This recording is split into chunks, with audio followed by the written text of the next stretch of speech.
Welcome back to the McCoy Leadership Podcast, elevating your impact through valuable insights and conversations about leadership.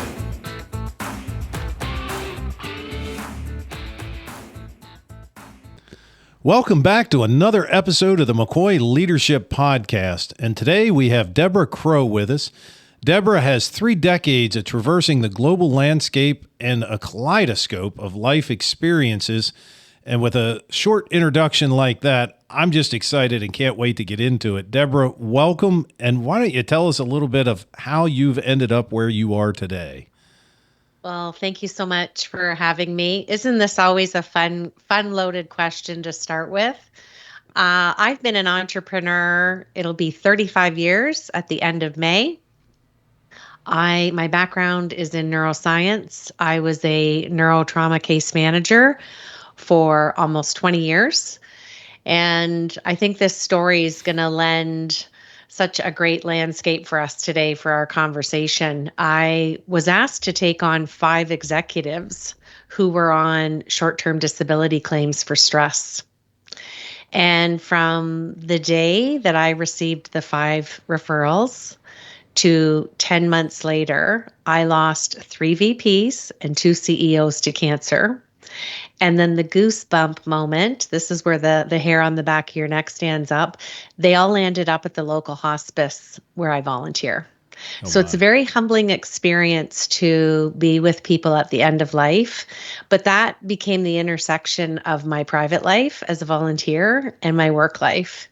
And I made a promise to those 5 executives that I was going to do something about it because they jeopardized their health, their well-being, their mental health, their marriage. There was a lot of loss climbing that proverbial ladder to hit that ceiling. And they had nothing left and were now palliative. So I took a year to close my medical clinic, and I had to say goodbye to a lot of patients and help my staff find other jobs. And it was kind of a pivotal moment when my coach said, "When are you going to become a coach for executives?" And I was like, "I don't want to be a coach. I'm a medical person."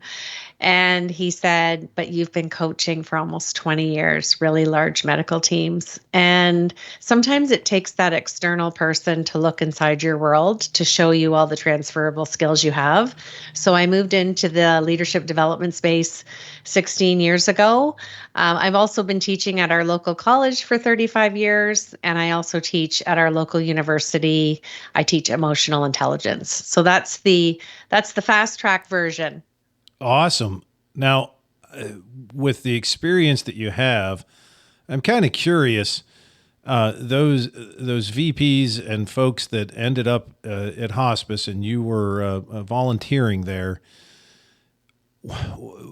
knowing what can happen and the struggles that go with building a business, what were some of the things that maybe they said, this really wasn't worth it? Or maybe they said this was completely worth it, but I think that's a valuable question. It is, and it's there's actually been some extensive research done on the top 5 things that kind of people allude to in their last days as they're still able to speak. The journey to the top wasn't worth it. Putting up with toxic positivity, letting business acumen and metrics and KPIs take away from family time, failed marriages, multiple marriages, and they had everything extrinsic and materialistic that money could buy, and they were so lonely. And now they were sick. And in hospice, nobody was coming to visit.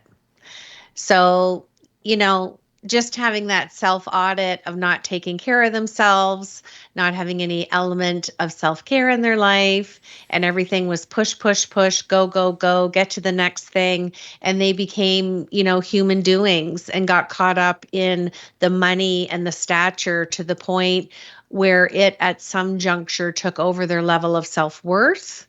And it was really, really sad to sit and hear how similar those 5 conversations were. And I think that was probably one of the biggest elements of why I chose to move out of the medical space into the leadership development space. And I haven't lost an executive since I joined, which I'm really happy to tell you that. That is awesome. And if I could share from a different perspective, I have a local here at home. I have a men's group. We meet every other Thursday. And one of the gentlemen, Don, I would say, and this is terrible, I don't know exactly his age, but I would say 70s, but he has outlived 2 wives.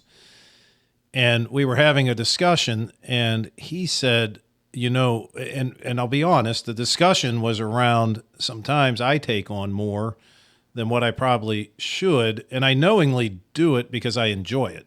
And so I'm at a place in my life where I get to take on the things that I would like to, but sometimes there's still too many of them. And what he said to me has stuck with me, and that was that he's outlived 2 wives. And today, when he sits and he thinks about it, he doesn't miss any of the cars that he bought them, the diamond rings that he bought them. What he misses is the conversations and the time that they spent together.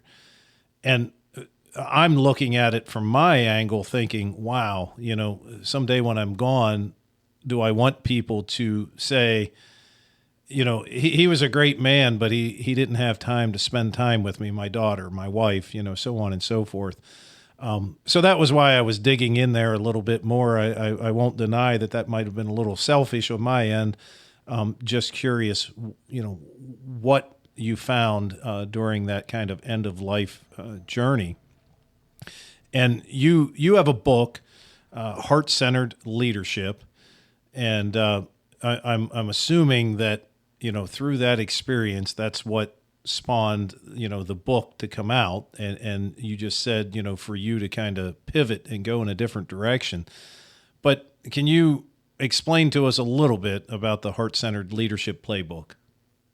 Yeah, I would love to. It certainly was one of the elements, but it was sitting in my heart for 30 years.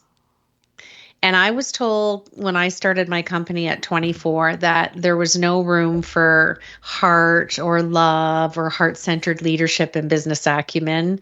And I won't take away from the book, but it was losing my dad at 21, having to stop university, having to grow up super, super quick.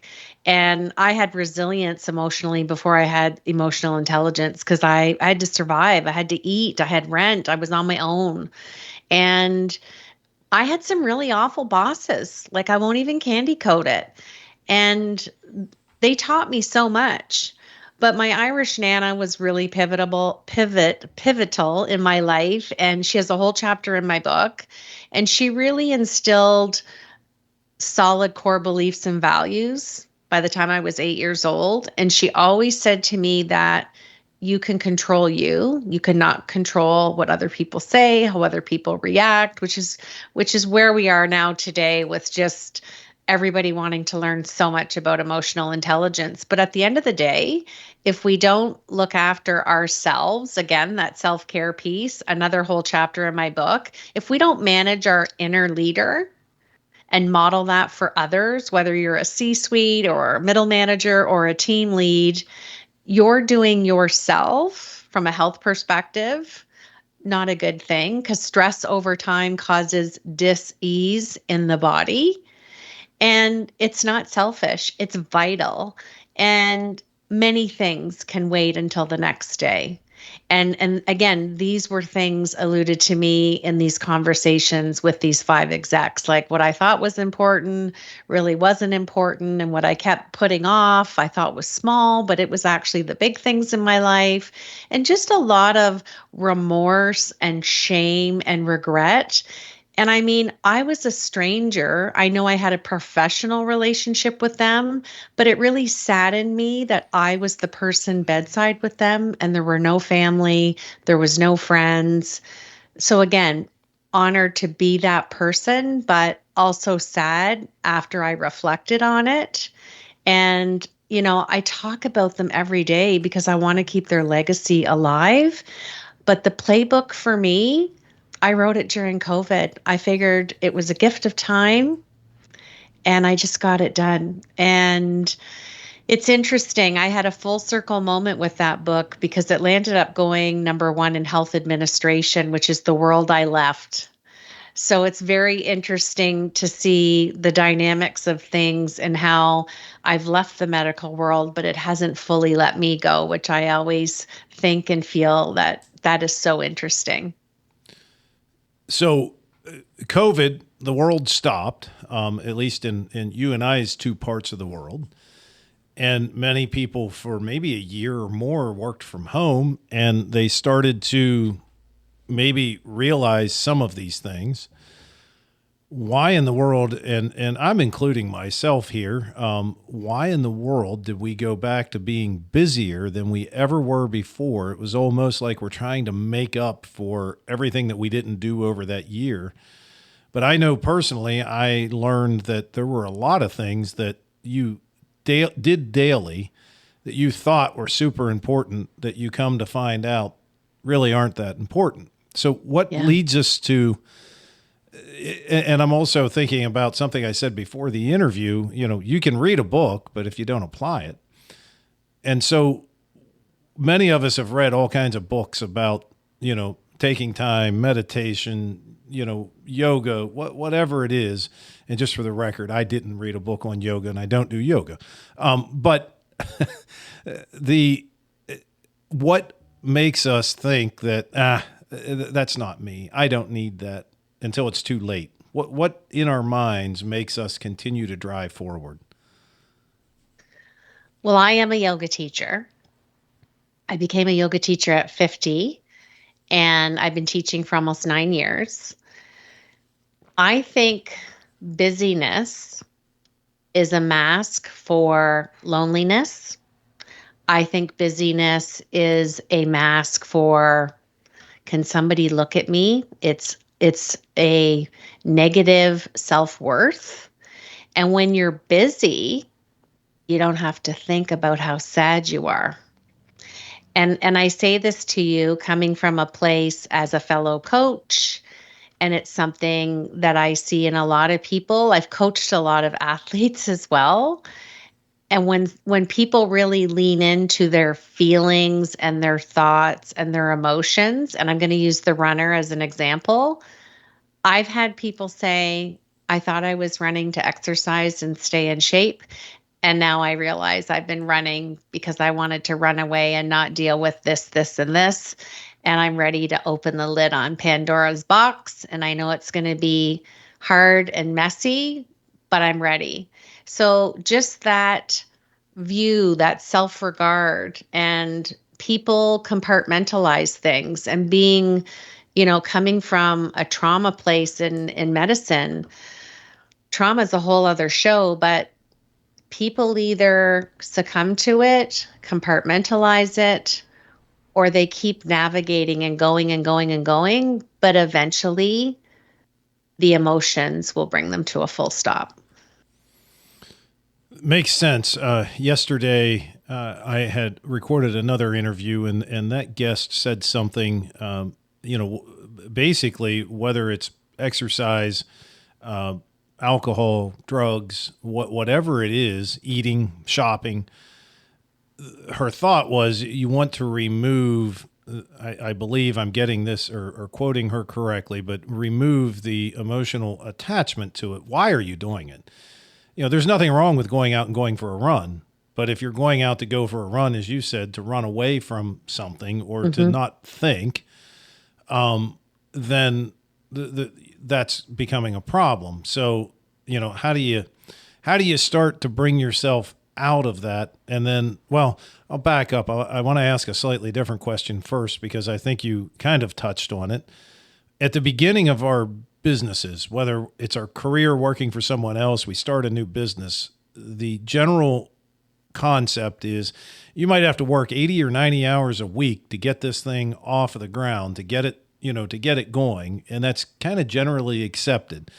And we've all run into the folks that wear it like a badge. Well, I worked 96 hours this week. Now, my question would be to them, well, then what about your family and your friends and everybody else? How much time did they get? But is that necessary? Is it ever necessary to go above and beyond outside of extraordinary circumstances, an earthquake, a tornado, and you're helping the community? Those things I think you set aside. Is there ever a time that you should push yourself past the limits that, of sleep, work? Is there ever a time that it makes sense to do that? I think it's an individual question, and I think life hands us all extenuating circumstances. I mean, emergencies and accidents aren't scheduled. They don't have a date and time. So I think we all have peaks and valleys in our life where we're sleep deprived for whatever reason. Do I think it's a healthy activity of your daily living? Absolutely not. When you're sleep deprived, you're not thinking straight. And when you're not thinking straight, you're not feeling well. And I mean that from an emotional capacity. So we all know the things to do, but it's kind of like healthy eating. I'm the 90-10 model. 90% of the time I eat super healthy. I work out, I do yoga. But if I want the cheeseburger, I'm going to have the cheeseburger, and I'm having it because I want it, not because I need it. So again, it's a mindset shift of looking at what you do in your life, because what you do in your life greatly affects your leadership. Makes sense. So what are some practices that you would recommend that you can kind of start with to get yourself started and to start to have that mind shift or paradigm shift, if you will?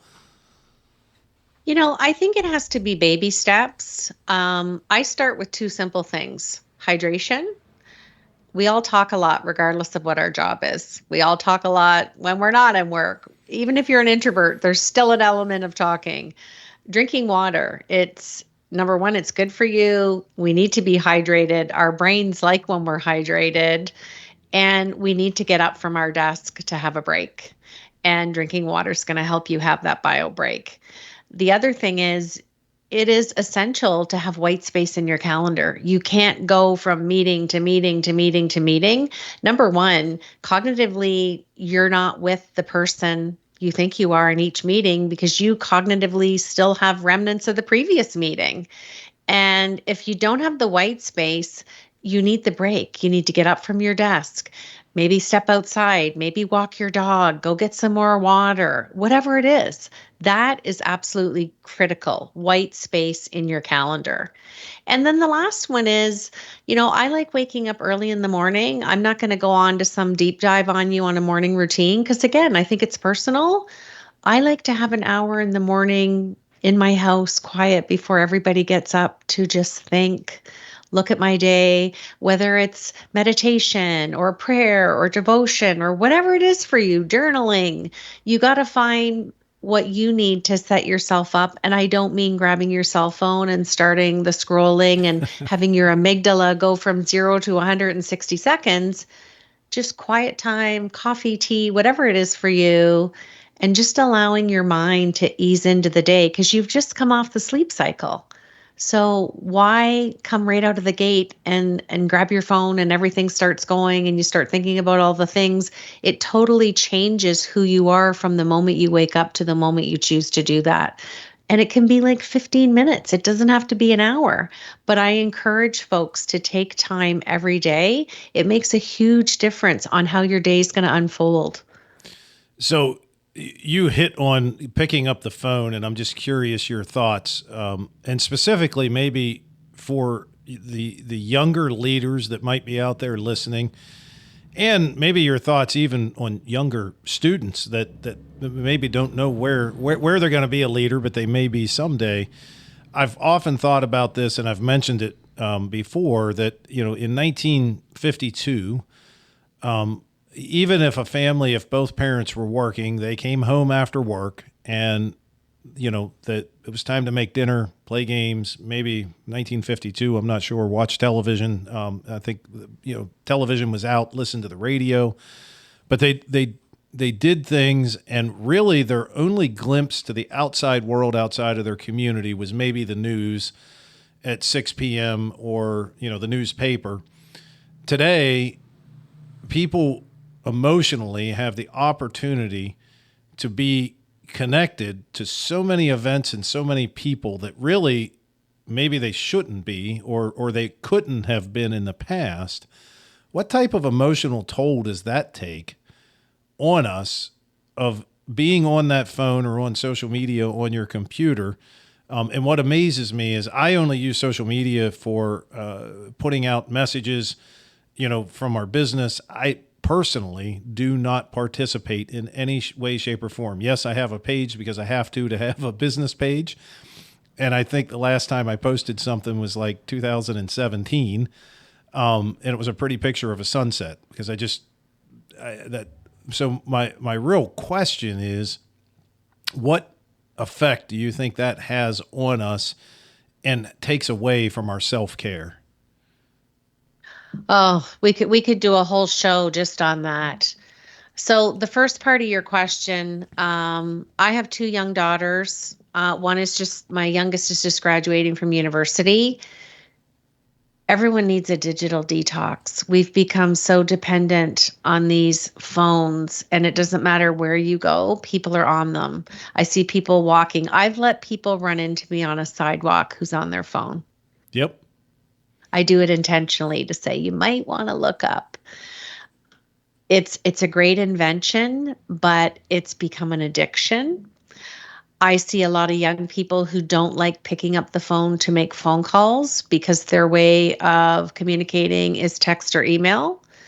And I've been really diligent with our own kids. Pick up the phone, have a conversation, get off your phone. I try and not even touch my phone on the weekend. I have an iPad where I like to read my books and do things, and I don't have any of my business stuff on there. And it's just so lovely to have that digital detox. But it's like any addiction. It's a habit that has to be changed.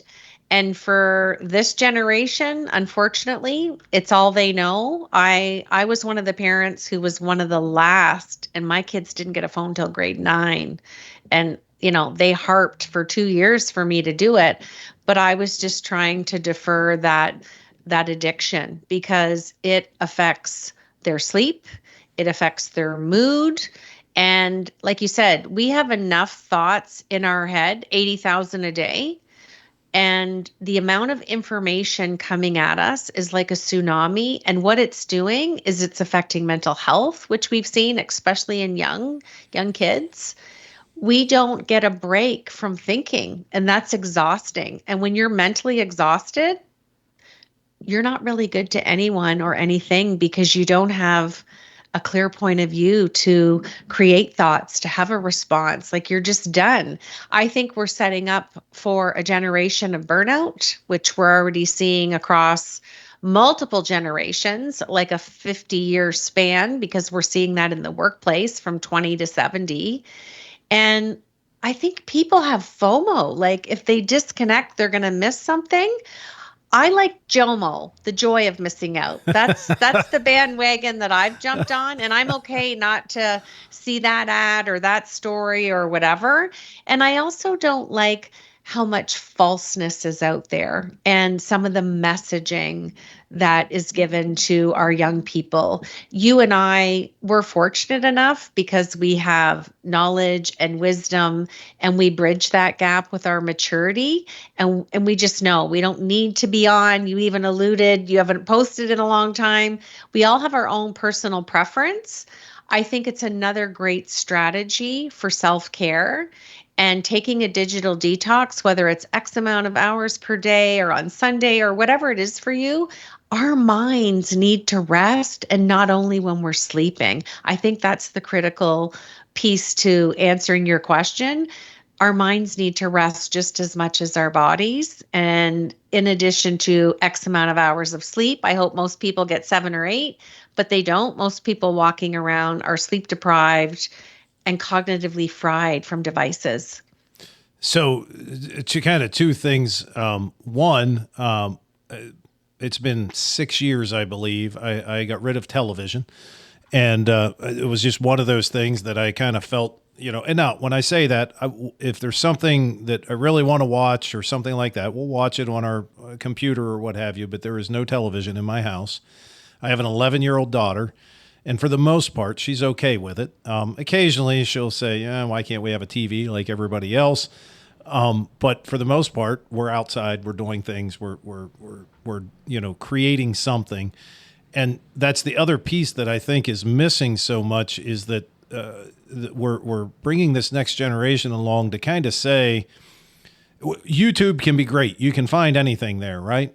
But the problem is when you start to rely on it and say, I don't need to learn that, I'll go to YouTube. Whereas, kind of my mindset is I'll go to YouTube to learn how to do something new, and I'm going to practice it until I don't need YouTube anymore. But we're kind of, I think, using it as a crutch that I don't need to learn it at all, because why do I need to fill my mind with it when, it's right there?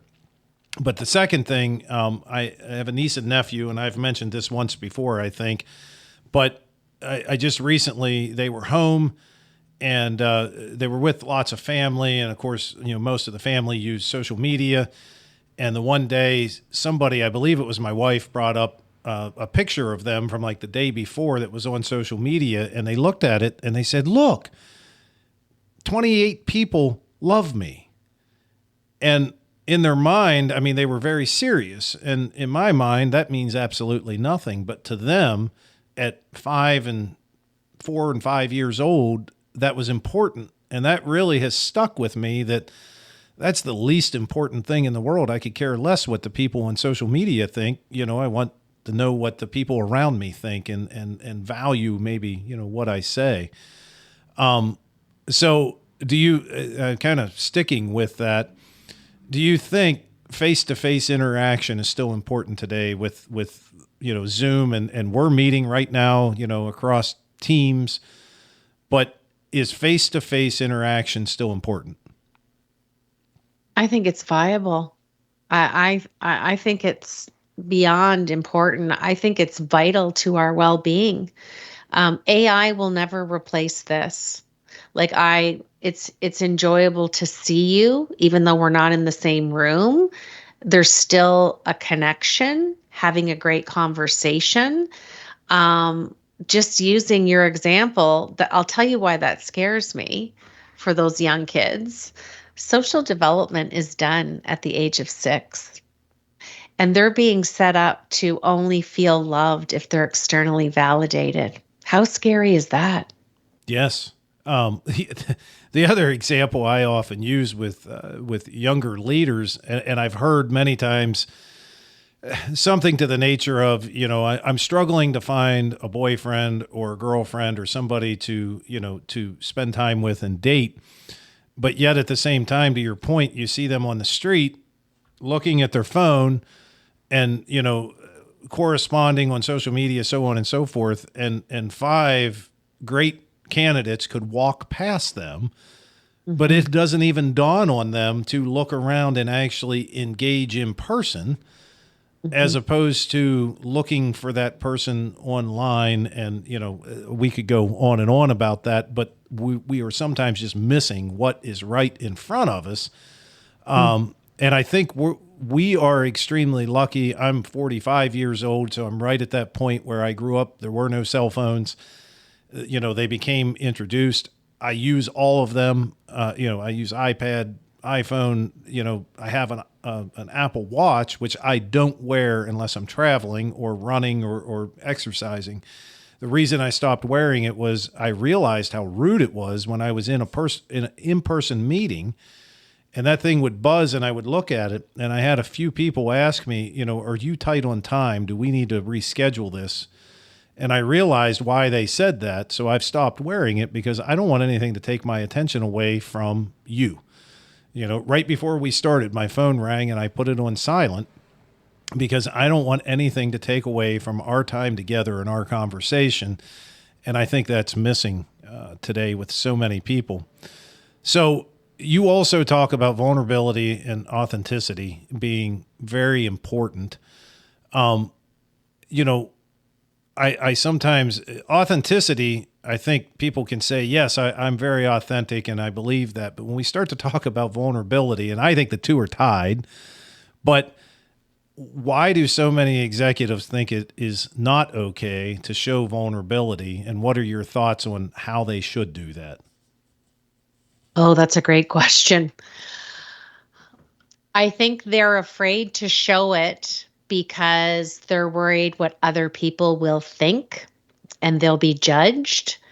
So if we dig deep down into this garden, there's a self-worth piece, and most of them are attached to that extrinsic title, to that role and responsibility, to the length of time that they work to get there. And, the old adage, like, if it's not broke, why do I have to fix it? Like, why? Why do I need to be vulnerable with my team? Why do I need to be authentic? They are linked together. Show them that you're imperfect. COVID was a perfect example. For the first 8 weeks, all I heard was, what do I tell my people? You tell them what you know. You tell them what you know in the time that you know it, and that you have no other information, because we didn't have a file to go to that said, risk management, COVID process, and all the steps. We've never gone through anything like this as a global society. And it saddens me, and it's the greatest love of the work that I do. And when you can gently help people unpack the authentic and vulnerable self, it is always linked to something that happened in their life, usually as a young child. And creating that space and having that presence that you talked about, and attentively listening without judgment, without, adding in your 2 cents, just letting them fully express their emotion in a safe space, to me, is the greatest gift you can give to another human being. So that is something that many leaders might attempt. But when somebody comes in one day into the safe space and says, you are a complete moron and I can't stand you, so on and so forth, how should they handle that? Because many times, and even myself sometimes, I can revert into being that dominant, overbearing person that is going to take control of the situation and fix it, and maybe that's fire the person. Maybe that's, tell them they're completely wrong and don't ever do that again. That was inappropriate, all of those things. But if you're trying to have that culture within your business or within your team, what happens when somebody comes and they are brutally honest on what their feelings are at that moment in time? Is there anything that's inappropriate? First of all, if someone's going to feel safe enough to express that, that's a win. It's not a bad thing. That's a win. There's trust and rapport there. And as a leader, I'm not going to hear good all the time. I'm not going to hear great all the time. I want the good, the great, the bad, the indifference. Some of the best learning opportunities and conversions or integrations come from a conversation like that, because behind those hurt words and feelings being expressed is something going on in that person's life. And a good leader holds space, is silent, doesn't need to say anything.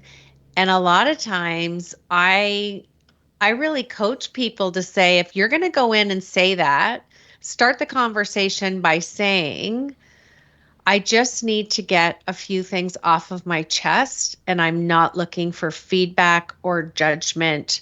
I just need to say this. And you just hold space. A physical cue is you can lean in with your upper body. Some people need to watch your eyes blinking. Some people need a physical nod that you're in tune with them. A good leader knows what each team member needs, wants, and requires. Makes sense. And as I'm thinking through everything that we've talked about so far, much of it is what I would say personal growth, opposed to opposed to skill growth or learning how to run a better meeting, and they could be side effects of some of the things we're talking about. But when we start to think about personal growth, and the high D dominant leader that's out there is going to say, well, how does this apply to the bottom line? What is this going to do for my organization? Do you have any examples of, by becoming a heart-centered leader, what happens to the bottom line? What happens to turnover within the business? What are the business effects of being a heart-centered leader? So heart-centered leadership, my definition, is honoring your connection with people, period. There's no reciprocity. How does it convert to good business acumen? You invert the fraction. It's people over profit. When you look after your people, the profit will always be there. And the proof for the senior, listeners that are listening, look at all the companies globally that navigated COVID and didn't blink an eye. And when you look at who was at the helm of those companies, they looked after their people. They didn't get caught up in the extrinsic stuff. It was about safety, pivoting, how can we still operate and look after our people, our clients, et cetera, et cetera. The business acumen will always be there because who achieves it? The people. So when you pour into the people, your KPIs will be met. And if they're not met, it's an opportunity for a conversation. And again, that's where the beauty happens. That's where there's conversions of learning opportunities.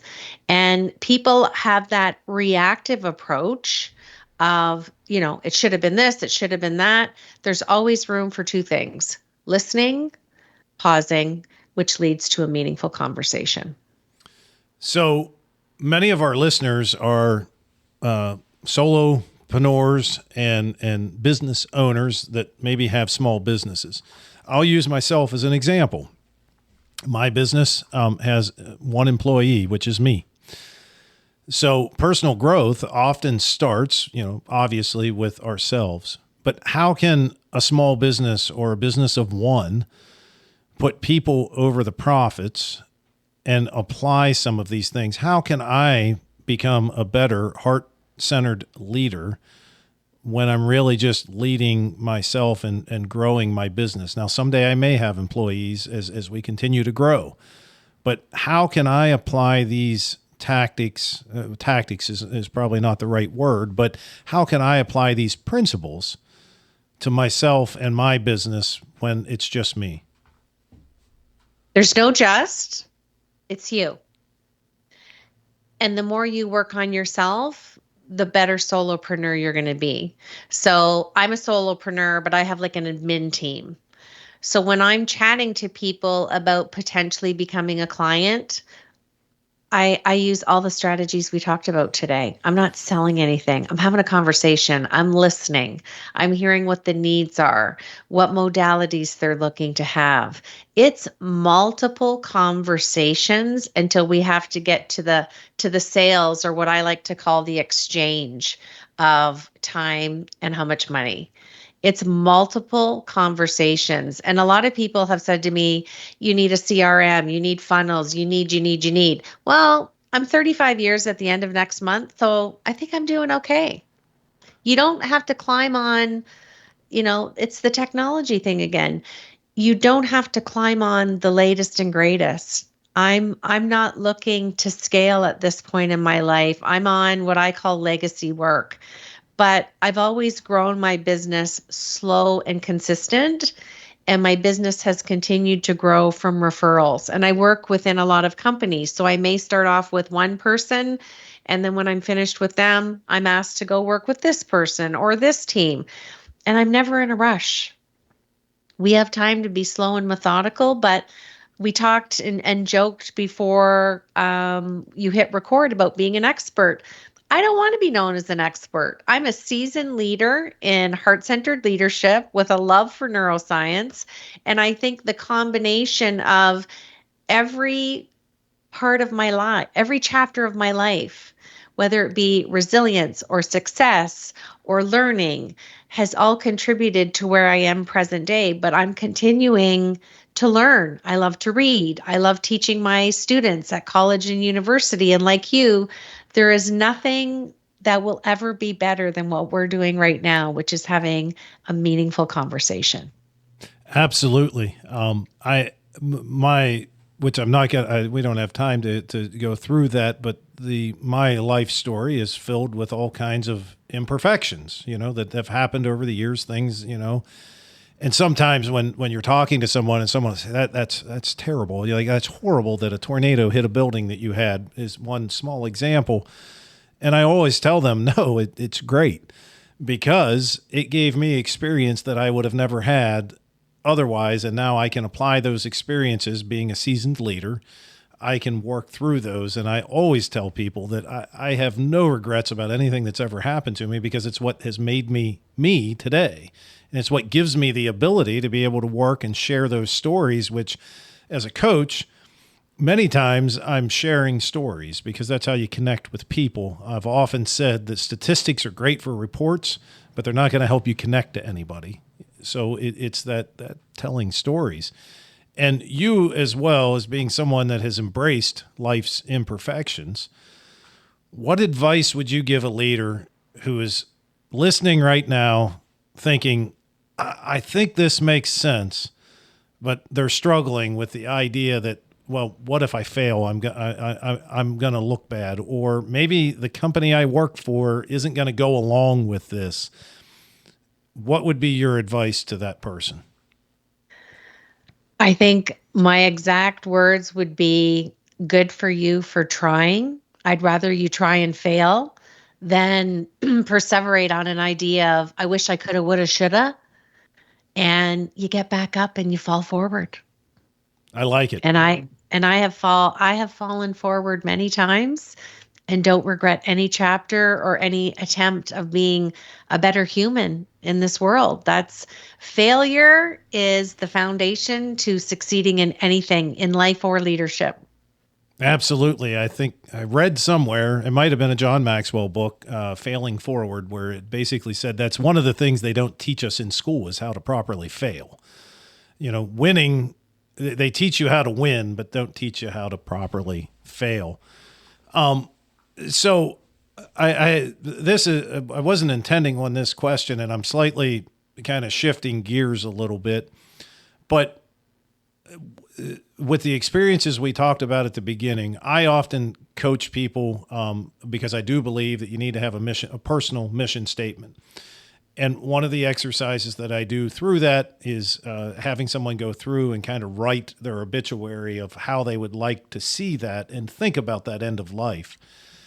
And many times when we do that exercise, and I think it depends a lot on a person's age. Somebody that's maybe in their 70s and heading towards closer to that end of life, their perspective is obviously much different. But what would you tell someone experiencing that time with those executives that were at the end of their life and having that? What are some things that you would encourage people, if they're going through an exercise like that, to think differently? Because a lot of times those responses are very much the same, and it's a starting point in the exercises that I do. We dig deeper. But if somebody wanted to do that on their own, what are some paradigm shifts that you would suggest they think about during that process? I probably frame it a little bit different. What do you want your legacy to be? For me, with those executives, it really grounded me in knowing that I like the path I've created. I like the path that I'm on. And I'm saying that not from a comparative state, but a reflective state. And it's really simple to live and love and lead with heart. And when they're all aligned, that's a life well lived. And the hardest part that people have is being able to lean into that and all the emotions that come with that. because we have so many emotions every day. And if we could just, one of my favorite lines in my book is the best diet to be on is to lose the weight of other people's opinions. And if we could just stay in our own lane and our own growth and not worry about everybody else, that's where I'm at in my life. And that was a reiteration to me that I love being in the JOMO. I'm not a FOMO person. I'm not addicted to the technology. Like, I think this is kind of a full circle question from everything we've chatted about today. I think we have to figure out who we are, what we want, what we need, and where you want to go is a beautiful journey. It's not a destination of task filled with exhaustion and disbelief. Wonderful. I like it. Excuse me. So where can our audience, one, find your book, and two, where can they connect with you if they're interested and want to reach out and connect directly with you? So my website has everything, debcrowe.com. E on the end of Crow just means I'm Irish. And my book and everything is on my website. Everything all encompassing of the work I do is there. And that's where they can find me. Awesome. Now, as we come to the end, we do something at the end of each one of our podcasts. I ask 3 rapid fire questions. We ask every guest these. And the first question really has been derived out of many years of conversations with leaders, with leadership experts, and hearing kind of, statements such as, many years ago, people learned this. When I was in school, we did this. The new generation coming out of school doesn't have this. And I thought, what a great opportunity to ask leadership experts from around the world if we could magically put all of the school administrators across the world in front of us. What would be one piece of advice you would give them of something that they can include or add to their curriculum that would help to turn out better, well-rounded, graduating students ready for life and ready for leadership? I think they need to create a course on leadership called Managing the Inner Leader, and that young children can learn that validation comes from within and not from an external source. I like it. Second question, what is your go-to book that over the years you have continually went back to get good insights out of? Oh, I have so many. I have a whole library here. Oh, I can only pick one? Yep.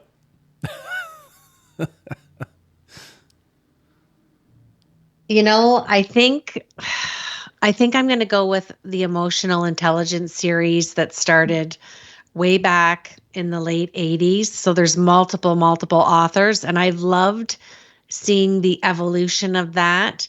And I love seeing it now academically being a course that people are thriving. And it's also becoming one of the top 5 skills that employers want in all of their employees, not just in leadership. So I'm going to say emotional intelligence, several authors, not because I don't want to miss saying one.